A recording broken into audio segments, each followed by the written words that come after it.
Hey everyone, Regal Reviews here. So today, the cast dropped for Survivor 44, and usually I try to do Survivor videos on Wednesdays. Yeah, and I'm a really good streak with that. Insert sarcasm. But I'm gonna do my cast assessment video today because I've seen people are already getting on the ball with that, and I'm gonna do it a little bit differently. Usually I just take notes on the cast, but I'm just basically gonna read from their profile here on Entertainment Day, I believe. So yeah, we have we have Claire Raffson, 25, from Brooklyn. It's a tech investor, and words to describe her as energetic, motivated, and cunning. Said she grew up as a queer Black Jewish woman and has always been the odd one out. And it says here she feels like she'll be like Michelle but play like Natalie. So that to me tells me she's either going to be one out of two people.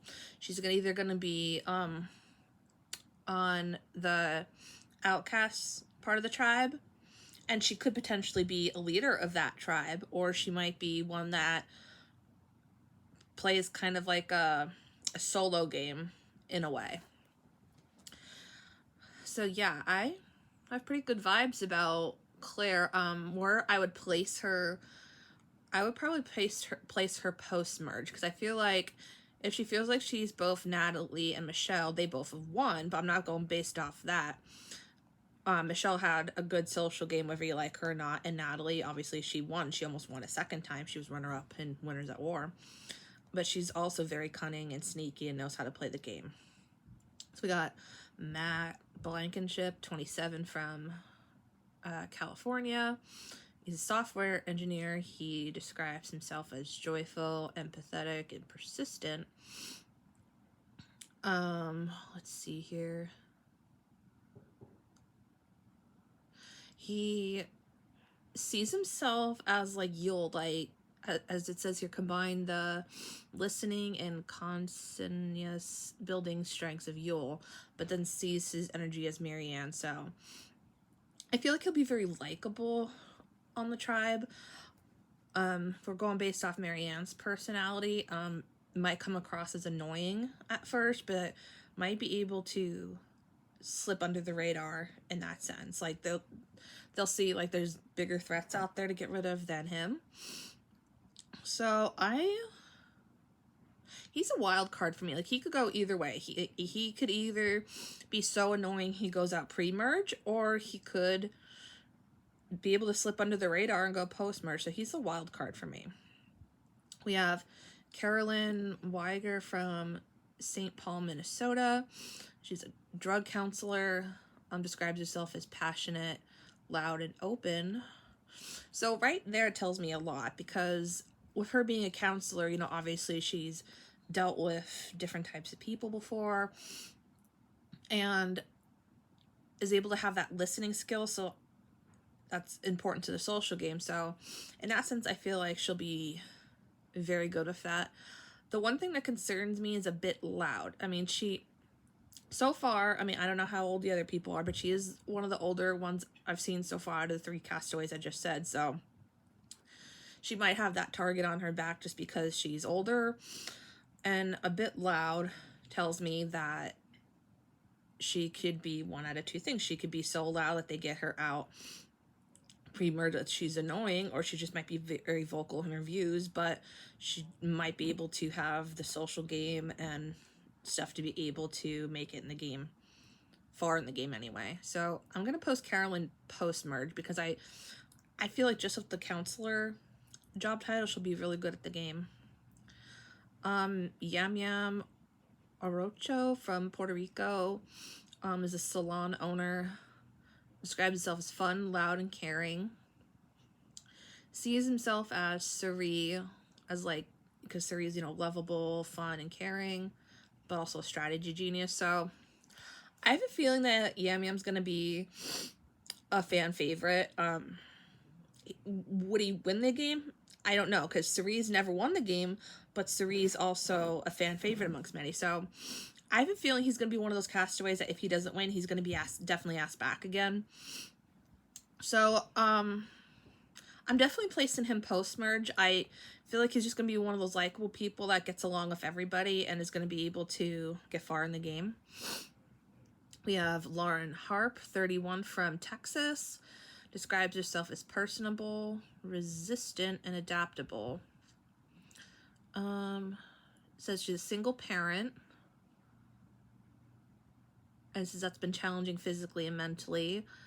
Let's see if I can't really see what player she thinks she is the most. Yeah, I can't really see what player she thinks she is. Oh, wait, here it is. Erica from 41, and the way Natalie played in Blood versus Water and Winners at War. So, I see her go post-merge. I see her, you know, for being a single mom, you know, obviously she's had to deal with a lot and make a lot of sacrifices. So I have a feeling like I don't feel like she'll be the mom of the tribe, but I have a feeling she'll be able to relate to different people in different backgrounds. So I have a feeling she'll be able to be relatable and not sensitive. We have Danny Massa, 32, from New York, is a firefighter. Describes himself as kind, passionate, determined. Sees himself as Jeremy Collins. Hopes he could be as cunning. His favorite hobbies is jiu-jitsu, running, and meditation. So yeah, I'm definitely placing Danny post-merge. Firefighters and police officers tend to do very well. Obviously, if you look at his profile, he's definitely physically fit. So if anything, he's going to be one of the obvious physical threats that people want to get out. But they're like, well, we need him pre-merge to get through these challenges. But then he's going to be one of those hard people to get rid of post-merge because he's winning all the challenges. So I definitely see Danny going far in the game. And cunning like Jeremy, that shows me he could be like a Tony, but not like as out there as Tony was, if that makes sense. We have Heidi Greenblatt, also from Puerto Rico, currently from Pittsburgh. Describes herself as energetic, adventurous, and loud. Wants to represent Latinas out there in Survivor. Sees herself as Sandra. Ooh, and like Angelina, okay. Values strategic collaboration and encouragement. I think she's definitely going to go post-merge. And again, she's definitely the oldest one I've seen so far at being at 43. But I feel like she'll be the mom of the tribe. But she's also, I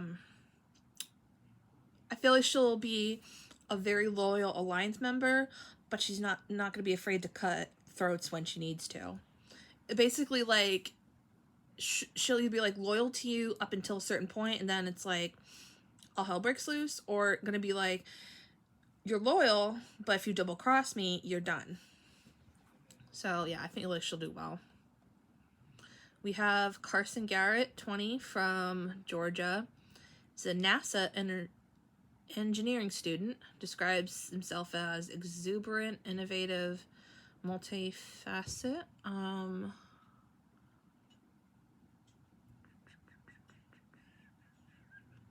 Sees himself as Christian. Well, that tells me a lot right there.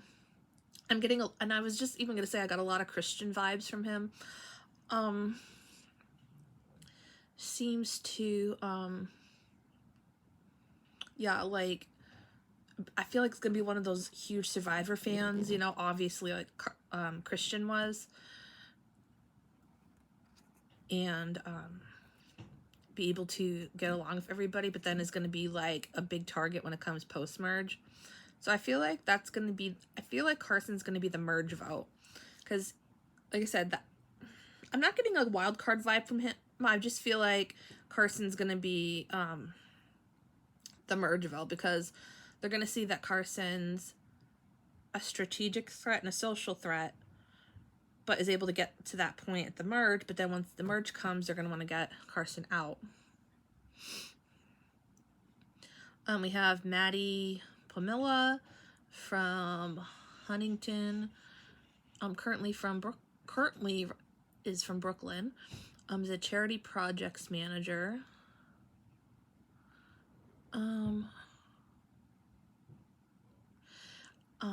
Gets a kick out of doing the things that feel impossible. Sees herself also as Sari, Omar, and Malcolm, of all people. Surfing, skateboarding. Yeah, so definitely I feel like she's going to be one of the more physical threats when it comes to the females. My only concern is that she might be one of the ones that falls into that dynamic of the cursed power duo. How like a girl goes gaga over a guy out there on Survivor, and that ends up being their downfall. So, do I think Maddie can win? Yes. But I'm going to place her pre-merge just for that reason. I feel like she does have what it takes to make it to the end, but I have a feeling she's going to be one of those ones that falls into that storyline. We've got Bruce, I can't say his last name, Pierrelt from Rhode Island. Is an insurance agent, describes himself as energetic, funny, competitive. See another Jeremy Collins. A lot of people see themselves as Jeremy Collins out here. And I like how they have what they see in the Alliance member as one of the questions here. Sees himself as shows loyalty and treats Survivor as it is as a game. So he's obviously a fan, but I have a feeling he's going to go pre-merge because I either feel like he's going to try to play too hard too fast, or is going to get on people's nerves just by the not the age gap per se, but the generation gap, just how the thinking process. I have a feeling he might be butting heads with other people on his tribe. So we have Sarah Wade, 27, from Minnesota, currently Chicago, is a management consultant. Describes herself as strategic, driven, and fun. Her best friend died 2 years ago and given her the courage to pursue her dreams. Sees herself more like Natalie. God, I've seen a lot of Jeremy and Natalie's here.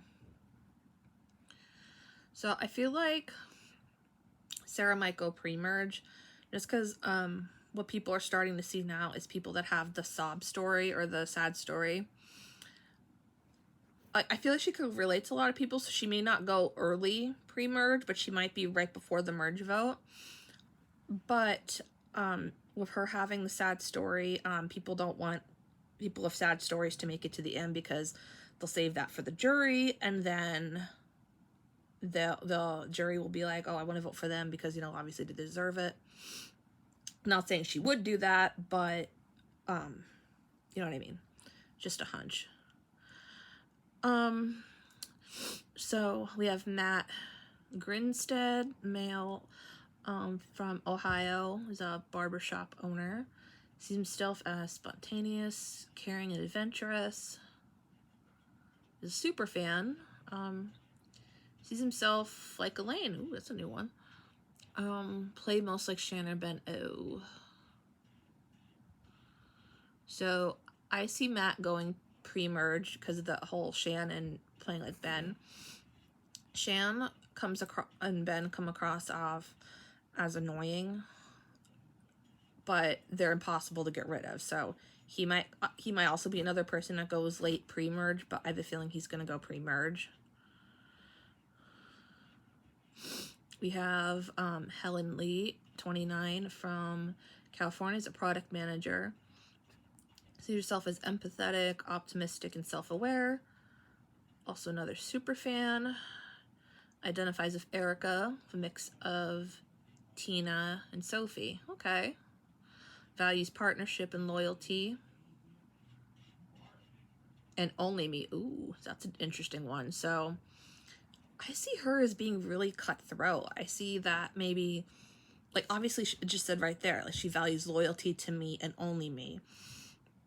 So she might have a very easy time making an alliance, but then will have a hard time trusting people, in the sense that if somebody goes and talks by the water well or goes down the beach by someone, she might be like, oh, why are you talking to them? Why are you talking? That's ridiculous. So she's another wild card for me. Like, she could definitely be pre-merge in the sense that people might view her as like, why are you being so paranoid? But then she also might be so cutthroat in the sense that she might be able to make it to the end, and she might be the perfect alliance member because she respects that loyalty. I mean, only to her, but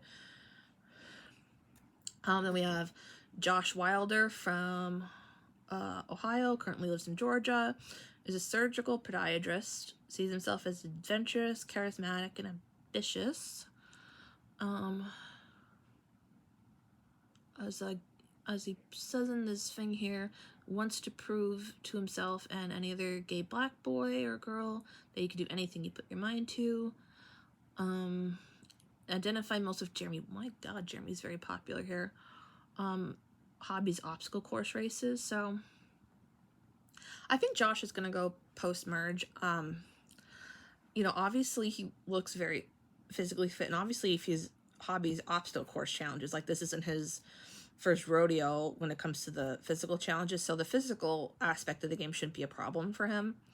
I feel like he'll play like an under the radar game, in the sense, I know I say in the sense a lot, but I feel like he'll play an under the radar game in the sense that he'll get along with everybody will like him, and nobody will see that, oh, he's like pulling the puppet strings. So I feel like he'll be a great player. We have Jamie Lynn Ruiz from Arizona, a yogi. I'm gonna assume that means does yoga. 3 words to describe herself: enthusiastic, magnetic, and loving. Relates to Angelina and Erica. Looking for a ride or die partner and values loyalty. Yeah, she's a tough one. Obviously, I respect a lot of these people are diehard Survivor fans. With her, I don't know. She's up in the air for me. Look, I feel like she'll be one of the ones that doesn't get a great edit and might be out pre-merge. Keen Fritzler, 25, from Canada, a law student. 3 words to describe: inclusive, loud, and competitive. Favorite hobbies: Dungeons and Dragons. Sees himself, like Tyson, but with a little bit of Zeke. So yeah, I feel like Kane will go post-merge. We'll have, well, it could go one out of 2 ways. I feel like he'll go post-merge, but he also could be like the more obvious strategic threat. Like, obviously, if he plays Dungeons and Dragons, like, I've never played it personally, but that takes like a lot of like mind power and skill to play that. So obviously, you know, he's very studious and everything, and the fact that he said one of the words to describe himself as inclusive tells me that he could get along with anybody, so he might make a very good alliance member. We have Franny Marin from Minnesota as a research coordinator. Sees herself as curious, calculating, and zesty. Sees herself as like Gabby and Aubrey. Talking about every possible outcome. So yeah, I see Franny going far. The only thing that makes me think she might go pre-merge is that they might see that she's more, that she's already thinking strategy, and people might think, whoa, she's already thinking like 2 steps ahead, which is great for her, but other people might see that as like, wow, she definitely has a great mind, we need to get her out. But I think she might have what it takes to get it to the end, so she's definitely another wild card for me. Like, I have no idea where to place her. Then we have Brandon Cottam from PA. He's a security specialist. He himself is easygoing, ambitious, and confident. Oh, was an NFL player also. Okay. Identifies with Danny. And, shocker, Jeremy. So if him being in NFL, obviously, you know, he's going to be very good in the challenges. The only thing that might have him go pre-merge, and that's what I'm getting from him, pre-merge vibes, is that when people learn that you have like a professional sport title like that as your occupation, they normally don't think they should get to the end because like they've already made millions off their career. Why would we give the million to them on Survivor? So I see him going pre-merge for that reason. Now, if he's able to keep his career a secret, then possibly he might be able to make it farther. I mean, we did see Danny make it to the end. So I mean, who's to say he wouldn't? But if he reveals his career early on, then he's definitely going to go pre-merge. So yeah, I definitely think, you know, it's a diverse cast this season. It's definitely not a lot of early 20-year-old. Like, I definitely feel like they were diverse with the whole age thing and everything. Because I know a lot of people, including myself, are thinking like there needs to be like a different variety. And there's definitely, you know, I definitely think it's mixed this season. I'll probably make a separate video saying who my winner picks are. There's only like maybe one or two that I think, oh, okay, those are definitely my winner picks, you know. But I'm going to think about that for a little bit. But I hope you guys enjoyed my cast assessment video. Comment down below if you agree with my cast assessment or where you think they might be placed. So yeah, I'm definitely looking forward to Survivor 44. Maybe tomorrow or early or later in the week, I'll make another video, say my winner picks. So yeah, hope you guys enjoyed my cast assessment video, and until next time, stay regal.